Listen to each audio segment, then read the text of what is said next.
Hello everyone, আসসালামু আলাইকুম। কেমন আছেন সবাই? আশা করি অনেক ভালো আছেন। বৃষ্টি বাদলের দিন, মন কি আর ঘরে থাকতে চায়?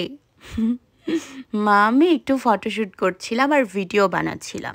তারপর আমার মন চাইলো আজকে আমি আমার খালাবাড়ি যাব। আমার মন যে কখন কি চায় তা নিজেও জানি না। ঠিক আছে, তো যেই ভাবা সেই কাজ, না হলে এই মুডটাও চেঞ্জ হতে সময় লাগবে না। তারপর খালাবাড়ির উদ্দেশ্যে রওনা হলাম আনাবিয়াকে নিয়ে। যাব এখন মিষ্টির দোকানে, মিষ্টি নিব।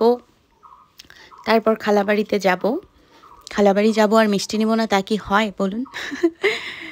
তারপর উঠে পড়লাম মা মেয়ে সিএনজিতে উঠে এখন আমরা খালাবাড়ির উদ্দেশ্যে রওনা হলাম। আধা ঘন্টার মধ্যেই আমরা চলে আসলাম মা মেয়ে খালাবাড়ির বাজারে। এখানে এসে আবার ভ্যানে উঠতে হয়, তো মা মেয়ে দুজনেই ভ্যানে উঠলাম। এখন আমরা খালাবাড়িতে যাচ্ছি। ইয়ে! হ্যাঁ মাম্মা বলো, মাম্মা মামা বলো।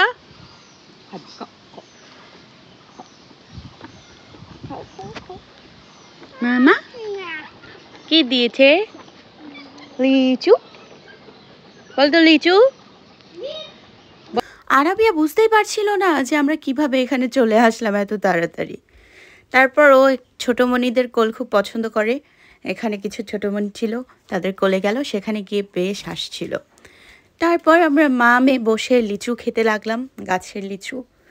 আন্টিদের আমাদের বাসাতেও পাঠিয়েছিল, এসে আবারও পেলাম। আজকে আমরা কোনো প্ল্যান ছাড়াই মা মেয়ে চলে আসছি আন্টির বাসায়, এবং আন্টিকেও নিয়ে যাব। আজকেই চলে যাব, আন্টিকে নিয়ে সন্ধ্যার দিকে আবার চলে যাব বাসায়। এই যে আমার টুনটুনি বুড়ি, ও লিচু খাচ্ছে বসে আর অবাক হয়ে তাকিয়ে, কি যে দেখছে ও আল্লাহ জানে। ছোটবেলা থেকেই একটা জায়গা যেখানে এসে আমার অনেক ভালো লাগে। আগে আরও বেশি আসতাম, এই কয়েক বছর আগের কথাই। সময় কিভাবে চলে যায়। তো এসে এখানে আমার বয়সী যারা ছিল, আমরা সবাই মিলে কত খেলাধুলা করতাম, পুকুরে সাঁতার কাটতাম। আমি এখানে এসে অনেক দিন করে থাকতাম, কারণ এখানে কোনো গ্যাঞ্জাম নাই, ঝামেলা নাই। রোডের সঙ্গেই বাসা, একদম শহরের মতোই, গ্রাম হলেও শহরের মতোই। কখনো কেউ কিছু বলে না, সবাই বোঝে। এজন্য আমার এই জায়গাটা অনেক ভালো লাগে। আর আন্টি অনেকবার ফোন করেছিল আমাকে আসার জন্য, তখন আমার সময় হয়ে ওঠেনি। আর খালাতো ভাই গেছিল আমাদের বাসায়, ওর সাথেও আসতে বলেছিল, তখনও সময় হয়ে ওঠে নাই। আজকে হুট করে চলে আসলাম, সবই আমার মনের ব্যাপার। মনটা যে কখন কি চায় সেটা জানিই না, বুঝতেই পারি না। এত বেশি মুড সুইং কেমন একটা মানুষের হয় বুঝতে পারি না। জানি না পৃথিবীতে কার খালা কেমন, তবে আমার খালা আমার কাছে অনেক ভালো। আর খালাদের ভালোবাসায় সত্যি কথা বলতে কোনো স্বার্থ থাকে না। সবার খালার কেমন তা তো বলতে পারবো না, তবে আমি যেটা দেখেছি, আমার যা মনে হয়েছে, খালাদের ভালোবাসায় কখনোই স্বার্থ থাকে না। আমিও কিন্তু একটা সময় খালা হব, আমি বড় খালা হব। আমার বোন আছে, ওরও সন্তান হবে, একসময় আমাকেও খালামণি বলে ডাকবে। আমিও বেস্ট খালা হওয়ার চেষ্টা করব। এইদিকে আমার টুনটুনি বুড়ি লিচু খাচ্ছে, আর আমিও লিচু খাচ্ছিলাম। তারপর মা মেয়ে ভীষণ আনন্দ করলাম। অনেক দিন পরে এসে কী যে ভালো লাগছে। মাঝে মাঝে কোনো সিদ্ধান্ত ছাড়াই হুটহাট বেরিয়ে পড়তে হয়, যেমন আমি যদি আগে থেকে কোনো প্ল্যান করে রাখি, সেটা কবে সাকসেস হবে তার ঠিক নেই। কিন্তু হুটহাট যদি কোনো আমি সিদ্ধান্ত নিই, সেটা খুব তাড়াতাড়ি পূর্ণ হয়ে যায়। তো আমি অত বাইরে যাওয়ার সময় যে পরে যাব এরকম করি না। আমার এখন মন চাচ্ছে আমি এখন যাব, একটু পরে যদি মন না চায় তো। তারপর মা আমি এখানে অনেকগুলো ফটোশ্যুট করলাম, ভিডিও করলাম, অনেক বেশি মজা করলাম। আর আনাবিয়া কিন্তু সচরাচর কারো বাড়িতে গিয়ে এত বেশি খুশি হয় না। আজকে অনেক বেশি ও খুশি, মাশাল্লাহ। ওর খুশিতে আমার খুশিটা আরও দ্বিগুণ হয়ে গেছে। আমার যে কী ভালো লাগছে। তারপর খালামণি আমাদেরকে দেখে এই মোরগটা এখন জবাই করবে। আমি সেই ঢাকায় থাকতে খালামণি যখন আমাদের বাসায় গেছিলো, তখন বলেছিলাম দেখিও তো দেশি মুরগি পাও কিনা। তো তখন সেই কথাটা খালামণির এখনও মনে আছে। তো আমি আসার পরে এই দেশি মুরগটা আজকে জবাই করবে। এইদিকে আমার টুনটুনি বুড়ি আম ছিঁড়তে চাচ্ছে গাছ থেকে, তো আনাবিয়াকে নিয়ে একটু দুষ্টুমি করছিলাম। এর মাঝেই একটা কুকুর এসেছে আঙিনায়। তো আমি আনাবিয়াকে খুব ভালো করে শিখিয়ে দিচ্ছিলাম যে কুকুরকে কখনোই মাথায় তুলতে নেই, প্রশ্রয় দিতে নেই। এদেরকে সবসময় লাঠি দিয়ে তাড়িয়ে দিতে হবে, না হলে লাথি দিয়ে তাড়িয়ে দিতে হবে। তো আনাবিও বেশ বুঝতে পারছিল আমার কথাটা এবং কুকুরটাকে লাঠি দিয়ে তাড়িয়ে দিচ্ছিল, এবং তারপরেও কুকুরটা ঘেউ ঘেউ করছিল। কেমনটা লাগে বলেন তো? আসলে কুকুরদের এরকমই স্বভাব। যতই আপনি লাথি মারুন, ঝাঁটা মারুন, যা কিছু করুন, এরা আপনার পেছনে, আপনার সামনে, চারিপাশে ঘেউ ঘেউ করতেই লাগবে। এটা এদের জন্মগত স্বভাব। তো যাদের এটা জন্মগত স্বভাব, তাদের কি পরিবর্তন হয় বলুন? সো আনাবিয়াকে আমি খুব ভালো করেই এখন থেকে শিখিয়ে দিচ্ছি যে কুকুরকে কখনোই প্রশ্রয় দিতে নেই। এবং এটাও বলে দিচ্ছিলাম যে কুকুর যদি আমাদেরকে কামড় দেয়, আমরা উল্টো কুকুরকে কামড় কখনোই দিব না। আমরা লাথি মেরে কুকুরকে তাড়িয়ে দিব, যাতে ও দ্বিতীয়বার আর কামড় দেওয়ার সুযোগ না পায়। আবার কিছু কিছু কুকুর তো আছে, তাদেরকে হাজার লাথি ঝাঁটা মারুন, যাই করুন, সেই আপনার দুয়ারে এসেই ঘেউ ঘেউ করতে লাগবে।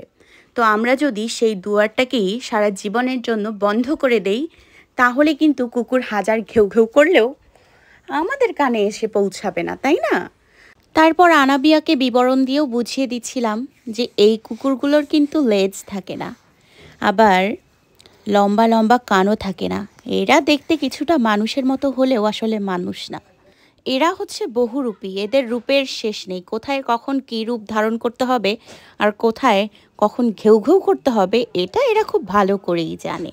এবং এদের মূল বৈশিষ্ট্য হলো, এরা যদি মানুষের ভালো কিছু দেখে, মানুষের সফলতা দেখে, মানুষের সুখ দেখে, এরা কি করে, সেখানেই ঘেউ ঘেউ করতে শুরু করে দেয়। এদেরকে কোনোভাবেই থামানো যায় না। সো এজন্য যে দুয়ারে এসে ঘেউ ঘেউ করে, সেই দুয়ারটাই সারা জীবনের জন্য বন্ধ করে দেওয়া উচিত, যাতে কি না আপনার কানে এসে কখনোই তাদের ঘেউ ঘেউটা না পৌঁছায়। তো আপনারা কিন্তু আমাকে অবশ্যই কমেন্ট করে জানাতে ভুলবেন না যে এরকম ঘেউ ঘেউ করা কুকুরগুলো আপনাদের লাইফে কখনো বিরক্ত করেছিল কি না। মা মেয়ে দুজনেই লিচু পাড়ছিলাম, আর আনাবিয়া কুড়োচ্ছিল। আন্টি ওদিকে রান্নাবান্নার কাজ শেষ করছিল, যেহেতু আজকে আমরা চলে যাব। আন্টি তো ভীষণ বকা দিচ্ছিল যে আজকে এত তাড়াহুড়ো করে এসে আবার আজকেই চলে যাবে, কিন্তু আজকেই যেতে হবে। আমার তেমন একটা সময়ও নেই, ভীষণ কাজের চাপ আমার। ছোটোবেলার দিনগুলো বেশ মনে পড়ে যায়, কত যে মজা হতো এখানে এসে। সেই সময়গুলো আর কখনোই ফিরে পাবো না। সময়কে কখনোই ধরে রাখা যায় না, সময় সময়ের মতোই চলে যায়, কিন্তু একটা সময় এসে আমাদেরকে ঠিকই ভাবায় যে ওই সময়টা আমি যদি ধরে রাখতে পারতাম। আর এই জন্যই আমি এখন আমার জীবনের প্রত্যেকটা মুহূর্ত ভিডিও করে রাখার চেষ্টা করি, যাতে কিনা আমি এখন থেকে অনেক বছর পরে হলেও দেখতে পারি আমার সময়গুলো কেমন কেটেছিল, কোন সময় আমি কেমন ছিলাম, কোন সময় আমি কষ্টে ছিলাম, দুঃখে ছিলাম, কোন মানুষগুলো আমাকে কষ্ট দিয়েছিল, কোন মানুষগুলো আমাকে পিংস করে কথা বলেছিল, কোন মানুষগুলো আমাকে ভালোবাসা দিয়েছিল, সবই আমি স্মৃতি হিসেবে রেখে দিই।